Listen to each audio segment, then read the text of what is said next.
If you want others to be happy, practice compassion. If you want to be happy, practice compassion. Hello everyone, this is Verika and welcome back to our YouTube channel Explore with Verika. Dear friends, imagine a world where we all understand each other's pain, a world where we all share each other's joy. This is the world of compassion, a virtue that binds us together in the tapestry of humanity. But what exactly is compassion? Well, it's just like a bridge that connects us. It is just like a bridge built on empathy and understanding. And like any other bridge, it needs balance. Why balance? Because compassion, in its limitless depth, can sometimes pull us into an ocean of others' emotions, causing us to lose our own footing. It is not a wise but a reminder that compassion is not just about feeling but also about understanding. Understanding that it's okay to step back, to protect ourselves, and to ensure that our compassion does not turn into self sacrifice. Compassion is not a sign of weakness but a testament to our strength. It takes courage to reach out to someone who has hurt you.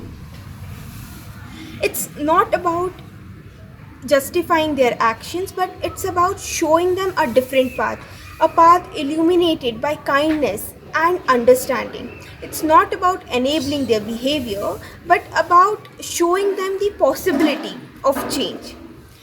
And now let's take a moment to appreciate our silent heroes. A doctor heals not just with medicines but also with a comforting word. A teacher guides not just with knowledge but also with patience and understanding. A firefighter risks everything to save lives, driven by a force of empathy.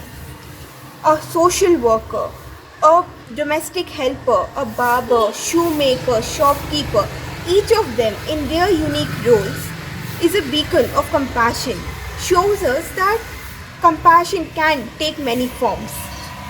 And amidst all this, let's not forget about self compassion. What does it mean to be compassionate towards oneself? Well, it means to acknowledge our flaws, forgive our mistakes, and treat ourselves with the same kindness that we show towards others. It's about looking in the mirror and saying, I am there for you. It's about understanding that to be compassionate towards others, we first need to be compassionate towards ourselves. So, let's walk this path of compassion together, understanding its depths, its strength, and its challenges. And as we navigate this journey, let's explore, learn, and grow together.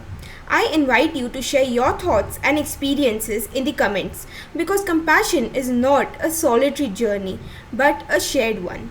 Let's share our knowledge, let's understand, and let's be compassionate as we can't heal the world today, but we can begin with a voice of compassion, a heart of love, and an act of kindness. Thank you.